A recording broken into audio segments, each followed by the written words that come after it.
Tuhan, sore hari ini Engkau hadir di tengah-tengah kami untuk memberkati umat-Mu, bukan hanya dengan berkat kebaikan Tuhan, bahkan kami percaya oleh firman Tuhan yang akan Tuhan sediakan bagi kami, dan kami percaya oleh firman-Mu kami diubahkan, bahkan kami menjadi pelaku-pelaku firman-Mu. Tuhan, terima kasih, biarlah firman-Mu siap kami terima dengan hati yang penuh dengan sukacita. Hanya di dalam nama Tuhan Yesus yang percaya, sama-sama katakan amin. Silakan untuk Pastor Doni untuk menyampaikan firman Tuhan.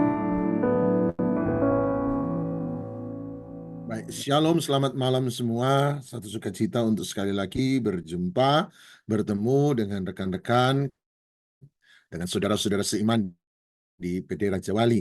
Nah, mari saya undang kita langsung melihat kebenaran firman Tuhan.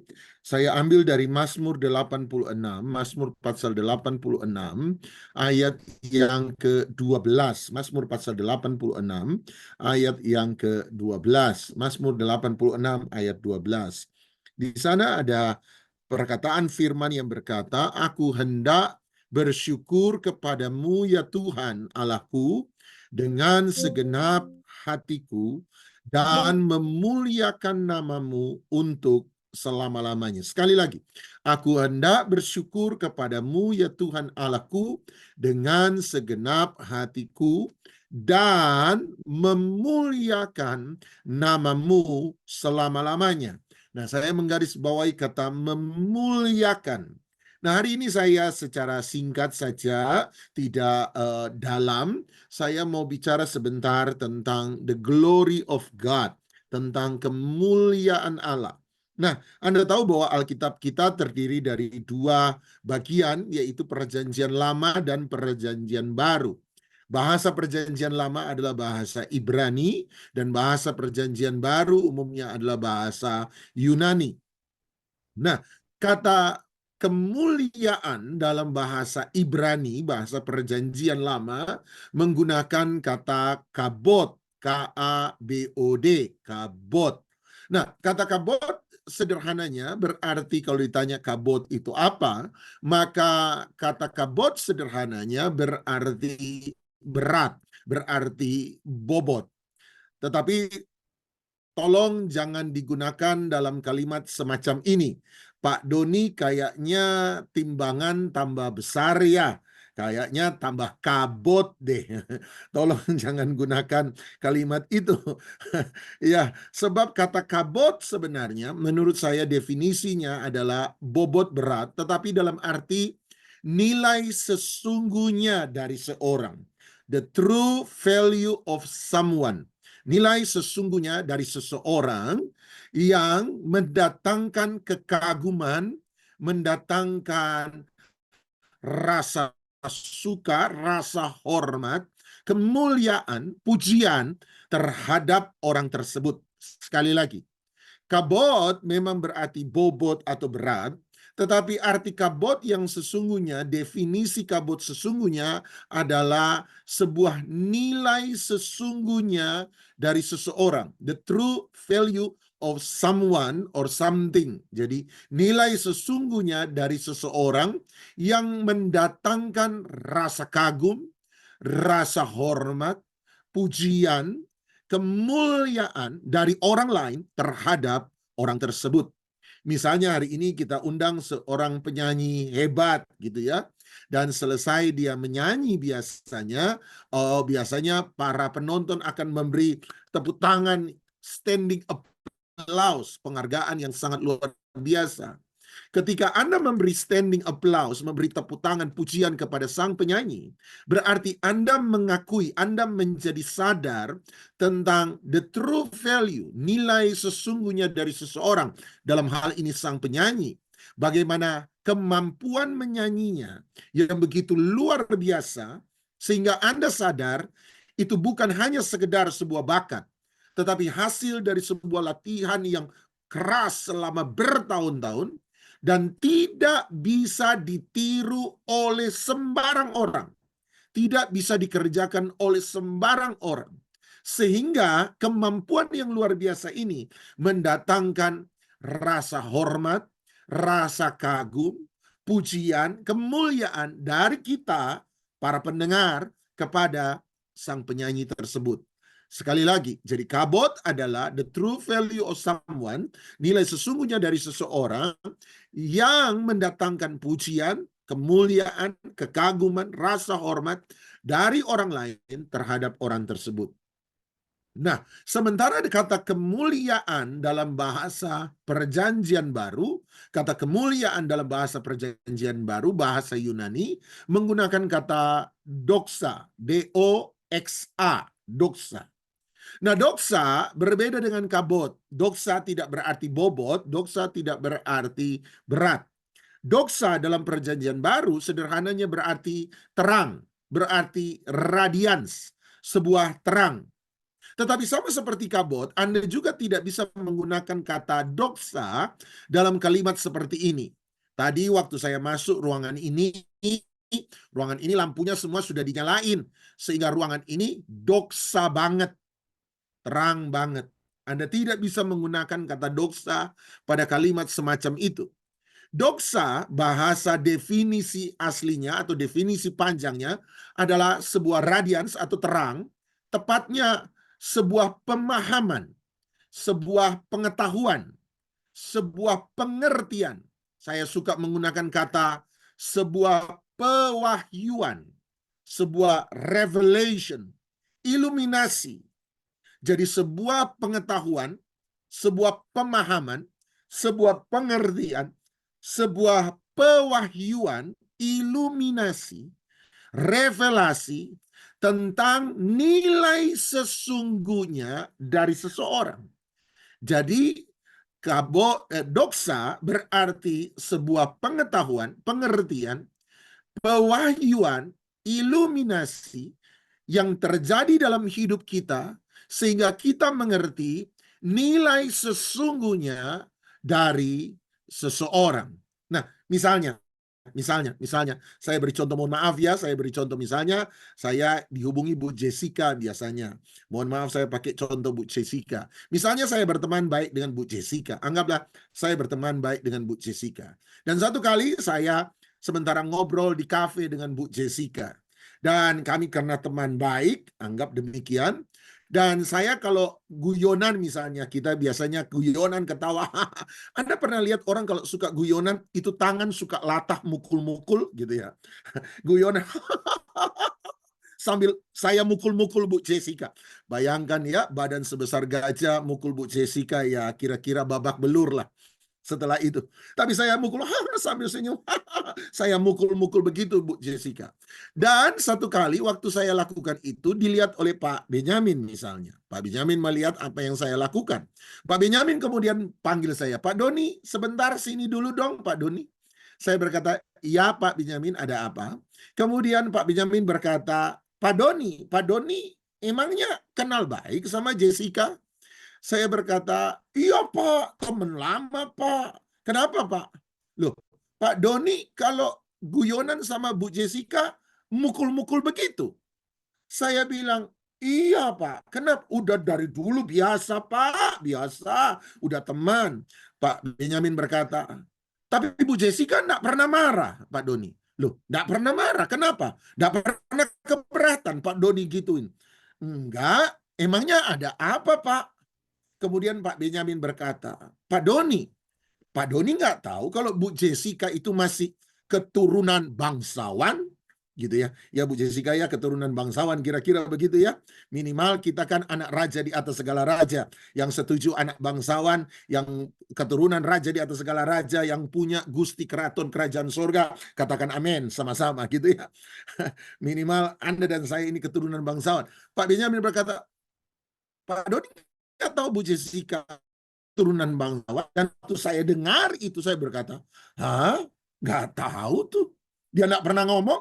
Ketika Pak Benyamin memberitahu bahwa Bu Jessica keturunan bangsawan, maka pemberitahuan, maka pengajaran, maka informasi Pak Benyamin itu menjadi doxa, menjadi sebuah pengertian, menjadi sebuah pemahaman, menjadi sebuah pewahyuan bagi saya, sehingga saya sekarang mengenal the true value, nilai sesungguhnya dari seseorang yang bernama Jessica. Semoga Anda tangkap. Jadi doksa adalah sebuah pengertian, sebuah pemahaman, sebuah pengetahuan, sebuah pewahyuan yang membuat kita mengerti the true value of God. Nilai sesungguhnya dari Allah itu sendiri. Nah, mari saya bawa Anda pada Yohanes pasal 4. Coba Anda lihat Yohanes 4. Saya akan menunjukkan bagaimana percakapan, salah satu percakapan terpanjang dalam Alkitab, yaitu percakapan antara Tuhan Yesus dan perempuan Samaria.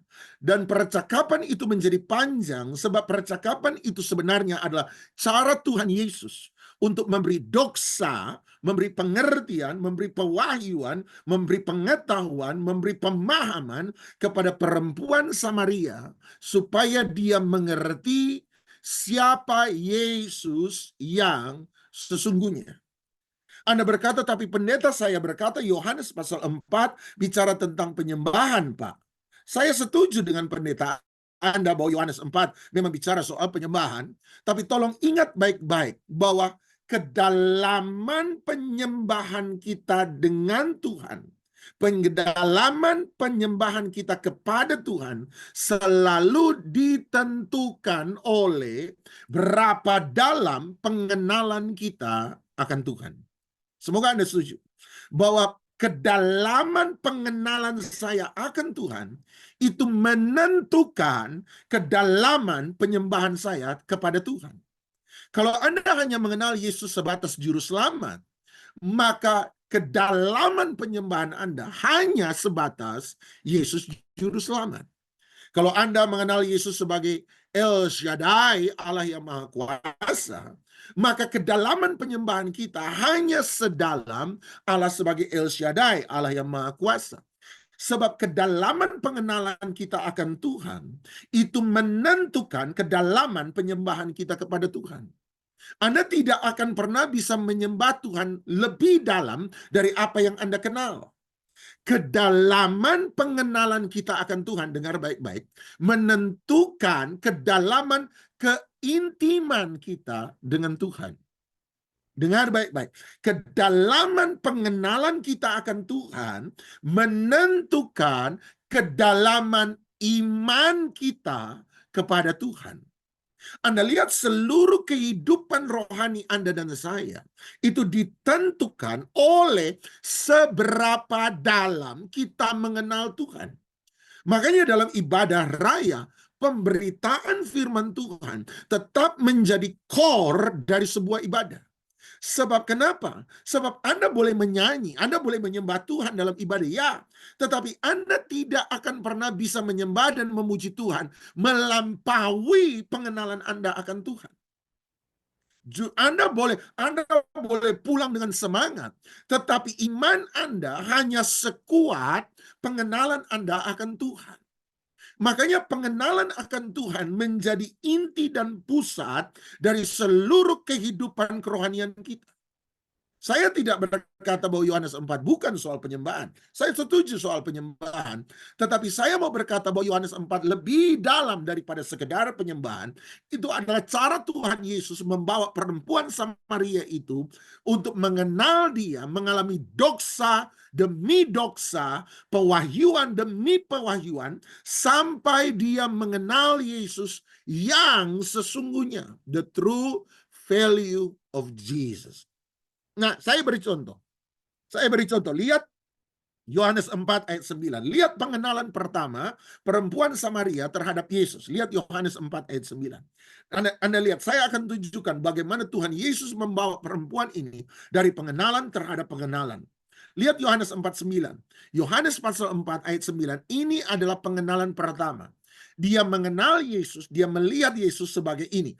Yohanes 4 ayat 9, maka kata perempuan Samaria itu kepadanya, masakan engkau seorang Yahudi? Jadi pengenalan pertama perempuan Samaria terhadap Yesus, dia memandang Yesus sebagai orang Yahudi. Nah, saya tanya, kenapa dia memandang Yesus sebagai orang Yahudi? Sebab mungkin warna kulitnya Yesus. Mungkin cara Yesus berpakaian, penampilannya dia. Cara Yesus fashion. itu akan membuat dia tahu bahwa Yesus orang Yahudi. Mungkin dari logat yang dia katakan dan ucapkan. Mungkin dari gaya bahasa, dari sikap tubuhnya. Yang pasti dia mengenal Yesus dari apa yang dilihat oleh mata, dari penampilan luarnya. Seringkali pengenalan pertama kita dengan Tuhan adalah kita selalu mengukur Yesus berdasarkan apa yang kita lihat. Sama seperti perempuan Samaria. Berdasarkan penampilan luar. Maksudnya apa, Pak? Maksudnya kita seringkali mengenal Yesus sebatas pengalaman-pengalaman yang kita lihat dalam hidup sehari-hari. Misalnya, kalau saya diberkati Tuhan itu baik sama saya. Tetapi kalau saya tidak diberkati oleh Tuhan, berarti Tuhan lagi marah sama saya. Lihat, kita mengukur Yesus berdasarkan apa yang kita lihat, penampilan luar Yesus. Oh, kalau doa saya dijawab oleh Tuhan, Tuhan baik. Kalau doa saya tidak dijawab oleh Tuhan, berarti Tuhan jahat sama saya. Oh, kalau saya tidak punya masalah, Tuhan baik. Kalau saya lagi punya banyak masalah, Tuhan gak lagi suka sama saya. Anda lihat, kita selalu sering kali mengukur Yesus berdasarkan level pertama. Tuhan batas apa kita.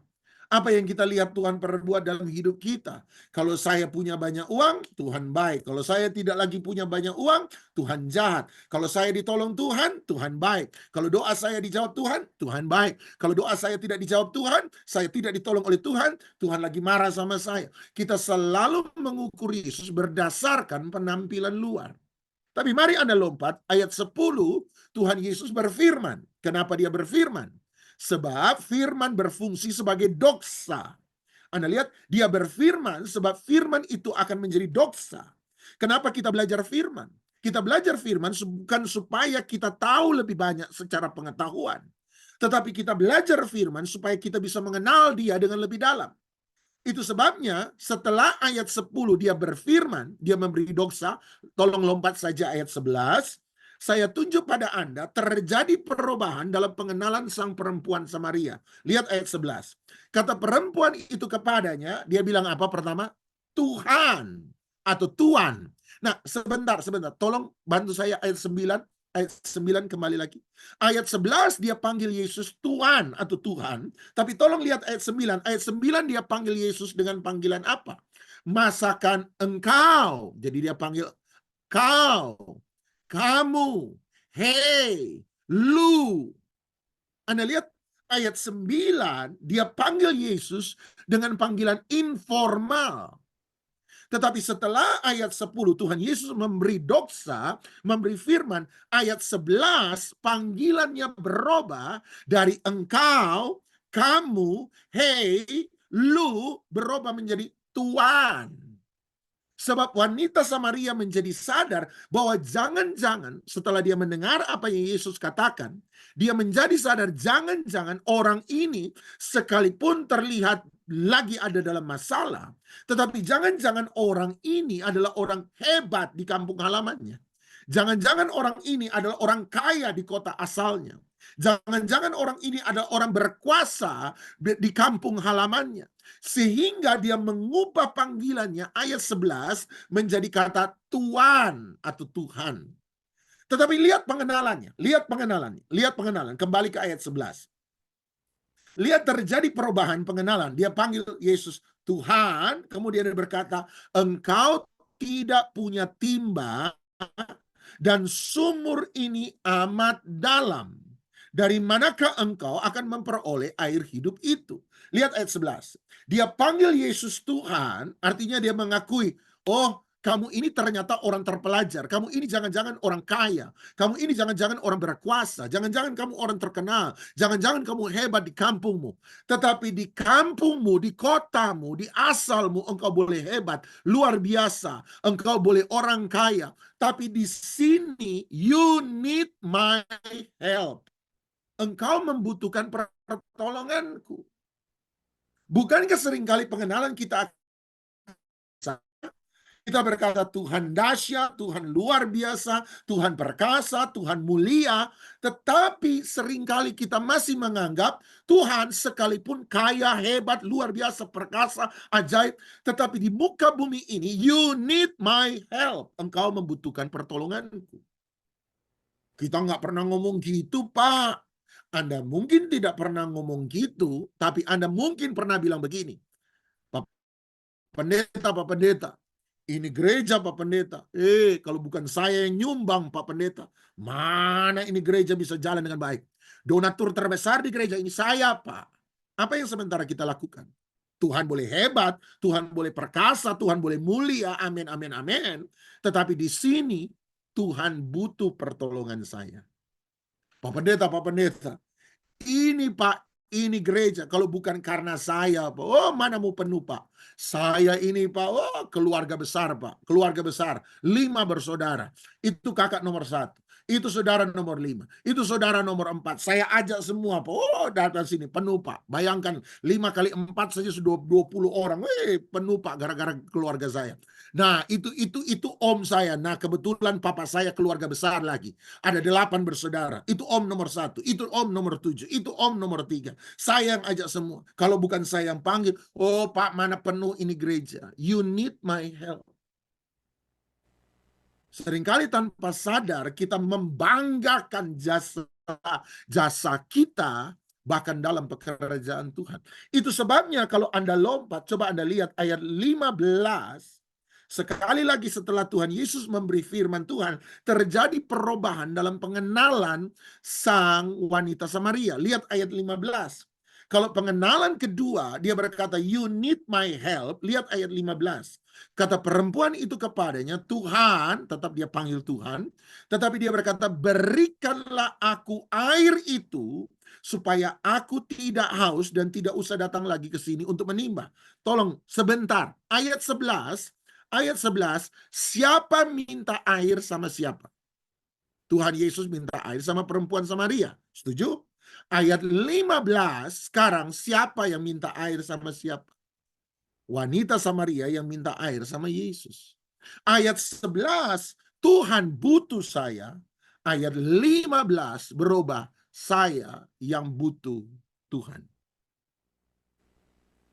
Saya melayani kebetulan sejak dari usia muda, dan tahun ini tahun 2024 adalah tahun ke-30 dalam pelayanan mimbar. Jadi saya dari usia muda, saya melayani dari desa ke desa. Saya belajar dari desa di desa, kampung-kampung, dari gereja kecil ke gereja kecil, dari tahun 1994 sampai hari ini 2030.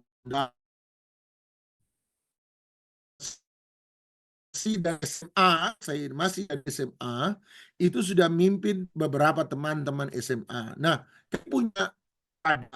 kami punya satu kegiatan di mana tiap tahun kami biasanya buat yang namanya kebaktian kebangunan rohani KKR 3 malam.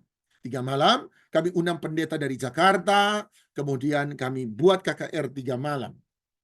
Nah, saya berasal dari kota Manado. Nah, Anda harus tahu bahwa kota Manado, orang Manado suka makan.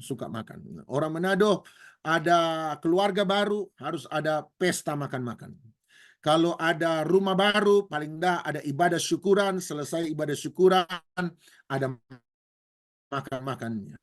Kalau ada mobil baru, minimal pendeta yang kita undang untuk doakan mobil baru, setelah mendoakan mobil baru, kita undang pergi makan. Kalau ada anjing baru, anjing lama yang jadi makanan. Itu orang Manado. Jadi ibu gembala gereja saya di Manado cukup besar, 1.500, menurut saya 1.500, 2.000 orang nampung. Ibu gembala saya berkata, Doni, kamu tahu kebiasaan kita kan, bahwa tiap malam KKR kamu harus sedia makan untuk pendeta dan jemaat yang dari luar kota. Sebab mereka tidak boleh pulang dalam keadaan lapar, mereka harus pulang dalam keadaan perut kenyang. Saya tanya, karena kapasitasnya 1.000, 1.500, 2.000. Saya tanya, berapa orang tante yang harus disiapkan makanan? Dia bilang, ya kira-kira 200-300 orang lah. 300 orang lah anggap. 300 orang. Berarti tiap malam harus ada 300 porsi makanan yang disiapkan untuk 300 orang. Berarti di situ ada 300 piring, 300 gelas, 300 sendok, 300 garpu, belum panci, belum belanga, belum semua tempat makan harus disiapkan. Nah, Anda bayangkan, kalau ibadah menganut jam karet, jam yang bisa ngaretnya panjang, tapi kalau tepat waktu, itu pulangnya jam 9 setengah 10, itu selesai. Kalau tepat waktu, jam 9 setengah 10, itu tepat waktu, itu kalau selesai. Nah, kalau anggaplah tepat waktu selesai setengah 10, kemudian Ibu Gembala berkata, yang dari luar kota sebelum pulang berkat jasmani, supaya pulang jangan dengan perut kosong, pulanglah dengan perut diberkati oleh Tuhan. Mari singgah, dan harus 300 orang makan. Kalau mereka baru mulai makan setengah 10, rata-rata selesai jam 11. Dan saya bilang sama Ibu Gembala, Ibu Gembala, kalau jam 11 malam kita ini harus nyuci piring, 300 gelas, 300 sendok, 300 garpu, belum panci, belum belanga, belum semua piring tempat makan, belum bersihin meja makan, belum ini dan itu. Bisa-bisa anak muda kami masih SMA, pulang ke rumah sampai jam 2 malam. Ibu Gembala, mohon dengan maaf, dengan segala hormat, biar panci, belanga, piring makan kami cuci malam ini, tapi yang piring bekas makan yang ada 300 piring, 300 gelas, 300 sendok, 300 garpu, tolong tutup mata saja, anggap tidak lihat, biarkan semalaman. Besok pagi kami datang, kami cuci, supaya kami tidak dimarahi oleh orang tua. Setuju? Akhirnya pagi-pagi kami datang, yang cowok-cowok bersihkan ruang gereja, sapu, ngepel, atur kursi, atur bangku gereja. Yang cewek-cewek mulai masuk dapur untuk masak. Nah, karena kami harus masak di hari yang lama, sementara ada piring-piring yang belum dicuci, teman-teman beri laporan, dapur tidak bisa dipakai. Buat nyuci piring tidak bisa, sebab lagi dipakai buat masak. Jadi tidak bisa dipakai buat nyuci piring, akan mengganggu yang masak. Ini harus apa? Saya bilang, di gereja kan ada toilet umum, ada 3 toilet umum yang dipakai oleh gereja jemaat. Saya bilang, mari kita 3 orang, masing-masing pilih 1 toilet. Toilet nomor 1, toilet nomor 2, toilet nomor 3, bagi 3. 300 piring jadi 100, 100, 100, 300 garpu, 100, 100, 100, 300 gelas, 100, 100, 100, masing-masing masuk ke kamar toilet, kita cuci di sana. Saya kebetulan pilih toilet nomor 2, dan waktu saya buka, saya dapat jackpot, saudara, haleluya, dapat emas ngambang. Ada emas ngambang di situ sepanjang malam. Baunya, aduh Tuhan, itu benar-benar membuat saya ingin kembali ke rumah Bapa yang kekal. Itu puluhan dan mungkin ratusan jemaat pakai semalaman, jackpot ngambangnya terbiar. Oh Yesus, jadi harus dibersihkan dulu toiletnya, harus dibersihkan. Setelah bersih baru ambil kursi kecil, duduk di situ, nyuci 100 piring. Sambil nyuci piring saya ini nangis. Saya nangis sebab saya bilang begini sama Tuhan. Tuhan, saya kan melayani Tuhan sebenarnya ini karena saya dari muda dapat mimpi. Satu mimpi yang saya tahu dari Tuhan, sebab saya bangun, itu mimpi saya masih ingat. Kebanyakan kalaupun mimpi saya ini jarang mimpi, sangat jarang mimpi. Dan toh kalaupun saya mimpi, sebentar cuma ingat, habis itu lupa. Tetapi satu kali saya dapat satu mimpi, sampai bangun pun saya tetap ingat. Saya ingat saya khotbah di ribuan orang yang begitu besar, dan saya ingat jelas tempat di mana saya khotbah di hadapan ribuan orang. Jendelanya modelnya saya ingat, pintunya modelnya saya ingat, panggungnya modelnya saya ingat. Dan dari situ saya tahu bahwa Tuhan panggil saya untuk pelayanan. Nah, saya bilang, Tuhan, saya kan diberi mimpi bahwa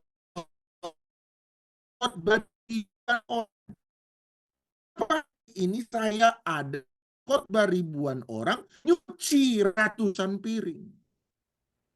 Sudah gitu ada jackpot lagi di situ, emas ngambang tadi. Nangis, saya bilang, Tuhan, orang tua saya enggak kaya-kaya banget lah, tapi minimal ada 2 pembantu di rumah. Dengan kata lain, saya bangun tidur, saya tidak perlu mikir siapa yang beresin tempat tidur, pembantu pasti. Saya duduk di meja makan, saya tidak perlu mikir siapa yang bantu mama masak. Tidak perlu, pembantu pasti. Waktu saya selesai makan, saya bangkit berdiri, tidak perlu repot-repot mikir siapa yang akan nyuci piring. Pasti pembantu. Tuhan, saya ini punya pembantu di rumah. Kenapa sekarang saya kerja buat Tuhan, kok kayaknya masih muda ini SMA, kok kayaknya saya yang jadi pembantu. Saya nangis dong.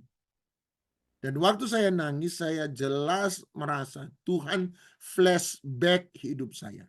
Saya lupa saya pernah saksi sama Anda atau tidak, tapi biasanya saya pakai kesempatan untuk bersaksi bahwa usia 9 tahun saya ini mengalami usus buntu yang sudah pecah.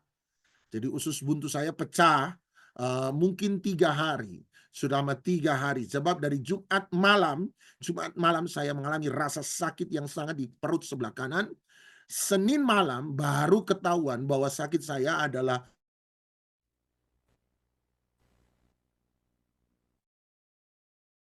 2 kali. Saya pergi dokter saya itu bukannya tambah lebih baik, saya tambah makin parah. Tadinya masih bisa berjalan waktu walaupun tertati-tati, hari Minggu tambah sakit, hari Senin saya sudah melungkar bagaikan udang. Sebab untuk tidur lurus saja saya sudah sakit. Saya harus melingkar untuk mengurangi rasa sakit, itu pun tidak banyak membantu. Sehingga Senin sore baru dibawa ke dokter yang berbeda. Senin pagi dibawa ke dokter yang sama. Dia bilang karena hari Minggu tambah sakit. Senin pagi dibawa dokter sama. Dia bilang, oh maaf ini hepatitis. Singkat cerita dikasih obat hepatitis. Dari Senin pagi sudah tidak bisa jalan. Senin sore sudah tambah pucat. Sudah tidak bisa buat apa-apa selain mengerang dan terus mengerang, terus mengerang dan terus mengerang. Senin sore akhirnya pindah dokter, dokter yang periksa langsung suruh oper saya ke dokter bedah. Dokter bedah periksa saya, dia langsung kaget, dia suruh saya langsung rumah sakit. Tidak boleh pulang rumah, jam 10 malam baru dia datang dan berkata, anak ini usus buntu, tapi sudah pecah perkiraan saya 2-3 hari.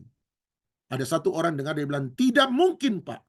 Sebab usus buntu kalau pecah 1 hari, itu sudah mati. Dan saya bilang, dokter yang mendiagnosa saya usus buntu pecah itu, dokter bedah paling top di tempat saya waktu itu. Dan dia waktu tahu, dia menolak untuk mengoperasi saya. Sebab dia bilang, anak ini memang harusnya mati. Dia bilang, matahari belum terbit, anak ini sudah mati.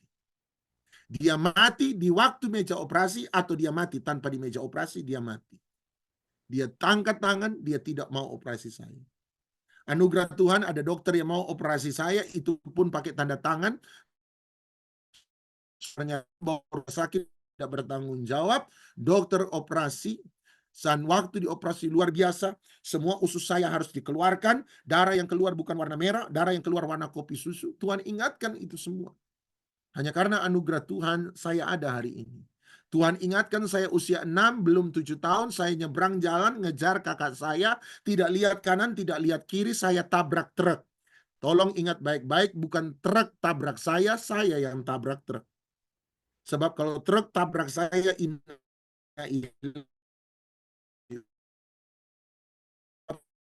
tunjukkan pintu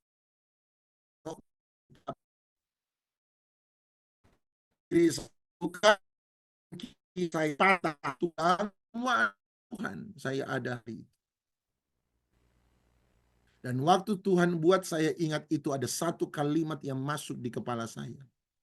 Dan kalimat itu berkata, sampai hari ini saya ingat, sampai hari ini saya tidak akan pernah lupakan. Kalimat itu berkata, Doni, jangan pernah melayani aku untuk apa yang akan kuberikan kepadamu. Tapi layanilah aku karena apa yang sudah kuberikan kepadamu. Hari itu saya tahu satu hal. Saya melayani bukan karena Tuhan butuh saya. Saya melayani sebab sesungguhnya sayalah yang butuh dia. Tuhan terlalu baik, sangat baik, sungguh baik. Pelayanan adalah bentuk ucapan syukur saya terhadap semua kebaikan Tuhan sampai hari ini.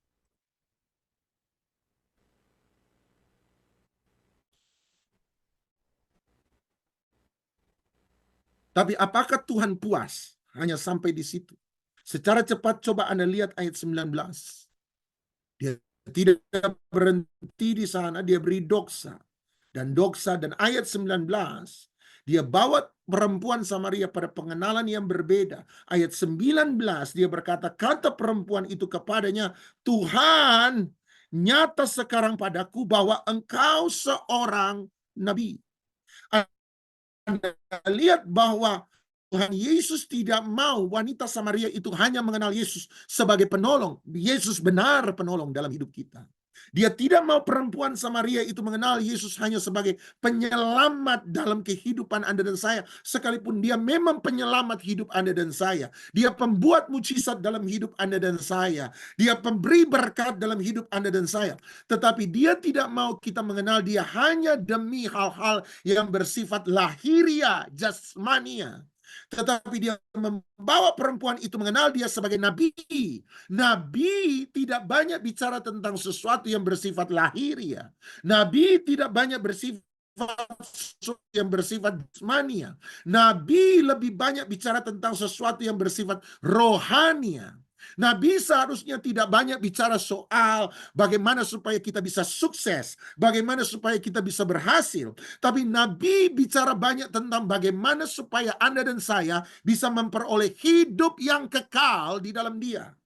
Anda lihat Nabi tidak banyak bicara tentang bagaimana supaya saya menjadi terkenal. Nabi tidak banyak bicara tentang bagaimana supaya saya bisa menjadi kaya. Tetapi Nabi lebih banyak bicara tentang bagaimana hidup Anda dan saya bisa menyenangkan Tuhan dalam setiap langkah kehidupan kita. Dia tidak mau Anda berhenti mengenal dia hanya sekedar sebagai tempat sampah yang kita cari untuk membuang sampah-sampah masalah kita. Dia tidak mau kita mengenal dia hanya sebagai ATM yang kita cari untuk mengambil sesuatu yang kita perlukan dari dia. Tetapi dia mau kita mengenal dia sebagai penunjuk arah pada kekekalan, sebagai pemberita dari sebuah keselamatan roh, sebagai pembawa kita kepada kehidupan yang kekal. Bagaimana mengenal Tuhan, sesuatu yang bersifat rohania. Itu pun dia tidak cukup merasa sampai di situ, lompat ayat 25, dan inilah the final knowledge. Inilah pengenalan terakhir yang Tuhan Yesus beri kepada perempuan Samaria, dan inilah yang saya percaya dia mau untuk Anda dan saya alami dalam hidup kita. Ayat 25, dia berkata, jawab perempuan itu kepadanya, I know now, aku tahu sekarang bahwa Mesias akan datang yang disebut juga Kristus. Jadi pengenalan terakhir yang dia mau Anda dan saya alami tidak berhenti bahkan sampai pada Nabi, tetapi berhenti pada Mesias Kristus. Apa itu Mesias? Kristus. Mesias dan Kristus artinya sama. Mesias dari bahasa Ibrani, Kristus dari bahasa Yunani. Artinya sama, yang diurapi. Siapa yang diurapi? Orang Israel percaya bahwa satu kali akan datang seorang raja yang akan menyelamatkan Israel dari musuh-musuhnya. Dan raja ini akan menjadi raja atas Israel. Dan bukan hanya menjadi raja atas seluruh Israel. Dari Israel, dia akan menjadi raja atas seluruh bangsa-bangsa yang lain. Sehingga dia akan dikenal sebagai raja di atas segala raja. That's the Mesias. Itulah Mesias. Itulah Kristus. Apa itu Mesias? Apa itu Kristus? Mesias dan Kristus artinya Tuhan. Apa itu Tuhan? Tuhan artinya raja. Tuhan artinya raja di atas segala raja. Yesus tidak mau kita mengenal dia hanya sampai pada dia sebagai nabi. Yesus mau kita mengenal dia sebagai raja. Apa beda Pak antara nabi dan raja? Nabi hanya bisa mengajarkan kepada Anda tentang kebenaran. Nabi hanya bisa menasihati Anda tentang jalan kebenaran. Nabi hanya bisa memberitakan tentang apa yang Tuhan kehendaki untuk Anda perbuat. Nabi hanya bisa menunjukkan arah hidup yang kekal. Nabi hanya bisa memberitakan. Nabi tidak bisa memerintahkan. Nabi hanya bisa memberitahukan. Nabi hanya bisa mengajarkan. Nabi hanya bisa menunjukkan. Nabi hanya bisa mengarahkan. Nabi hanya bisa menasihati. Soal Anda mau dengar apa yang Nabi katakan, soal Anda mau dengar apa yang Nabi nasihatkan, soal Anda mau lakukan apa yang Nabi lakukan, maka itu sepenuhnya adalah terserah Anda. Setuju?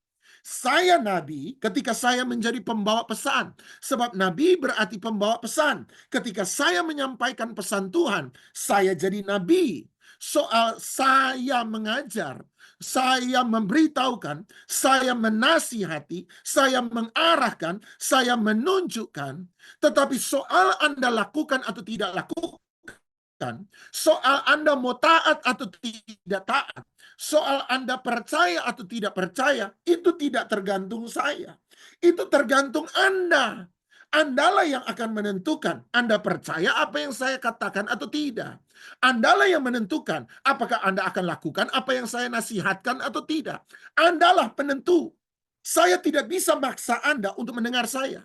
Saya tidak bisa paksa Anda untuk percaya sama saya. Saya tidak bisa paksa Anda untuk melakukan apa yang saya katakan. Tetapi berbeda dengan raja. Ketika raja berbicara, dia tidak sementara menasihati. Ketika raja berbicara, dia tidak sementara menunjukkan. Ketika raja bicara, dia tidak sementara mengajarkan. Ketika raja bicara, dia tidak sementara memberitahukan. Ketika raja bicara, dia memerintahkan. Dan resiko konsekuensi menjadikan seseorang sebagai raja, maka apapun yang dia katakan, kita harus taati. Ketaatan adalah konsekuensi yang kita harus pikul ketika menjadikan Yesus sebagai raja dalam hidup Anda dan saya.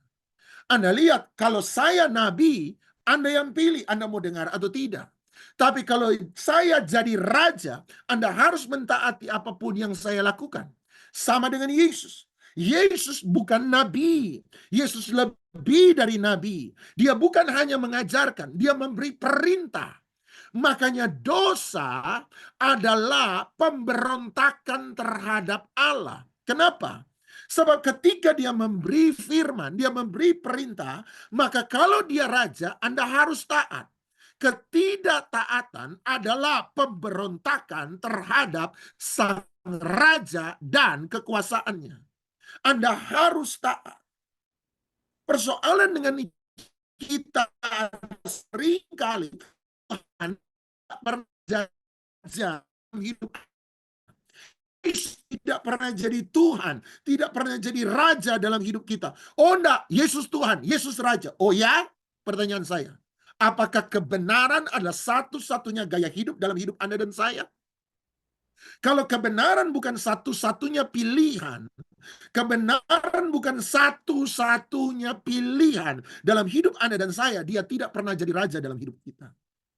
Yesus Tuhan, Raja dalam hidup kita. Oh ya, waktu Anda punya masalah, apa yang nomor satu Anda lakukan? Anda berdoa cari Tuhan, ataukah Anda berharap bahwa, siapa tahu saudara saya bisa tolong. Siapa tahu kenalan saya bisa tolong. Siapa tahu koneksi saya bisa tolong. Siapa tahu uang saya bisa tolong.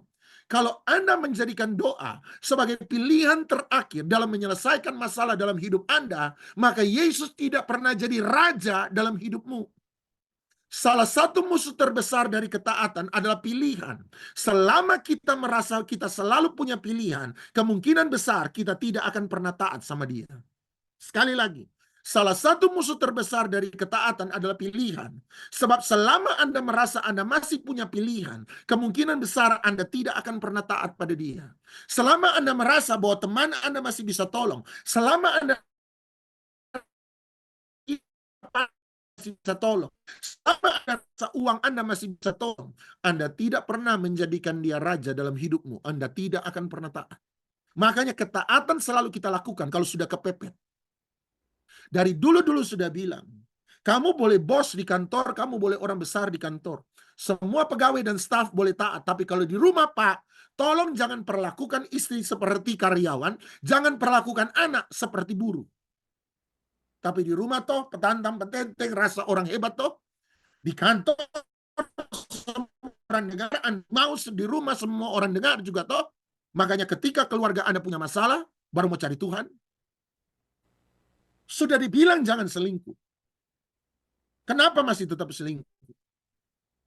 Nanti kalau sudah rame, sudah malu, sudah viral, baru mau cari Tuhan. Seringkali terlambat, bos. Sudah bilang taat. Sudah bilang lakukan kebenaran. Tapi selalu kalau bukan belum kepepet, seringkali kita tidak pernah mau taat. Itu mau bilang Yesus Tuhan, itu mau bilang Yesus Raja. Billy Graham selalu berkata, if he is not the Lord of all, then he is not the Lord at all. Kalau dia bukan jadi Tuhan Raja atau seluruh hidup kita, otakmu, hatimu, dompetmu, pikiranmu, syahwatmu, nafsumu, keinginanmu, agendamu, then he is not the Lord at all. Maka dia bukan Raja sama sekali dalam hidupmu. Inilah pengenalan terakhir yang dia mau, dan itu tidak pernah mudah. Saya harus akui, saya pun sementara belajar. Tapi inilah goal yang harus kita tuju. Dia harus jadi Mesias, dia harus jadi Kristus. Dengan kata lain, dia harus jadi Raja atas seluruh kehidupan kita. Mari siapkan hati kita, yuk. Saya mau ajak Anda, siapkan roti perjamuan, anggur perjamuan kita. Dan mari jujur, sebelum Anda dan saya ngambil bagian dari persekutuan tubuh dan darah Kristus, He is the Lord of all in our life? Benarkah dia Raja, Allah Tuhan dalam seluruh kehidupan Anda dan saya? Ataukah kita cuma menyanyi lagu ya Tuhan, dia Raja, tapi kita tidak pernah menjadikan dia Tuhan, dia Raja? Jangan-jangan mamonlah yang jadi Tuhan dan Raja dalam hidup kita. Jangan-jangan nafsu kita lah, syahwat kita lah Tuhan dan Raja dalam hidup kita. Jangan-jangan pikiran kita, pinternya kita, pandainya kita, kemampuannya kita, jabatannya kita, uangnya kita, strata sosialnya kita yang jadi raja dalam hidup kita. Jangan-jangan teman kita lah, istri kita, suami kita, anak kita, orang tua kita lah yang jadi raja dalam hidup kita. Ingat waktu kita ngambil tubuh dan darah Kristus, bersekutu dalam tubuh dan darah Kristus, dia tinggal dalam kita dan kita tinggal di dalam dia. Artinya must be the Lord in our life. Dia harus jadi Tuhan, jadi Raja dalam hidup Anda dan saya. Masihkah ada iri hati, marah, dengki, kesombongan, serakah? Jangan-jangan dia belum jadi Raja. Oleh sebab itu selesaikan hari ini. Supaya ketika kita ambil bagian dalam tubuh dan darah Kristus, kita manunggal dengan dia, dia di dalam kita dan kita ada di dalam dia. Mari angkat roti di tangan kanan Anda. Atau roti tangan kanan Anda. Shadabata kayarabashe. CDBT kayaramasanda. Haleluya, haleluya, haleluya, haleluya. Dengarlah firman Tuhan, Tuhan Yesus pada perjamuan makan malam terakhir mengambil roti. Mengucap berkat atasnya, berkat jasmani, berkat rohani, berkat spesial, berkat tak terduga, long lasting, berkat damai sejahtera, sukacita, keselamatan ciptaan baru menjadi bagian dalam hidup Anda dan saya. Amin. Sambil berkata, inilah tubuhku yang telah diserahkan dan dipecahkan bagi kamu. Berbuatlah ini menjadi peringatan akan aku. Ingat semua pengorbanan Kristus. Ingat kematian dan kebangkitannya. Dia baik bagi Anda dan saya. Percayakah Anda bahwa roti yang telah kita pecah-pecahkan ini ada persekutuan dengan tubuh Kristus? Amin. Mari kita makan dengan iman, makan bersama-sama di dalam nama Tuhan Yesus Kristus. Angkat cawan di tangan kanan Anda tinggi. Syada batakaya rabase. Kanananan matakaya namo. Sededededekaya namas. Tuhan Yesus mengambil cawan anggur sambil mengucap syukur. Mengucap syukur terima kasih. Dan berkata, inilah cawan perjanjian baru yang telah dimeteraikan oleh darah anak domba Allah. Darah yang suci, darah yang mulia, darah Yesus yang tidak bercacat celah. Darah yang oleh karenanya kita menerima pengampunan dosa. Haleluya. Darah yang oleh karena bilur-bilurnya Anda dan saya telah menjadi sembuh. Telah menjadi sembuh. Amin, amin, amin. Percayakah Anda bahwa cawan yang kita ucapkan syukur atasnya ini adalah persekutuan dengan darah Yesus? Amin. Mari kita minum dengan iman, minum bersama-sama di dalam nama Tuhan Yesus Kristus. Terima kasih, terima kasih, terima kasih, terima kasih, terima kasih, terima kasih. Saya serahkan pemimpin pujian untuk mengangkat lagu penyembahan.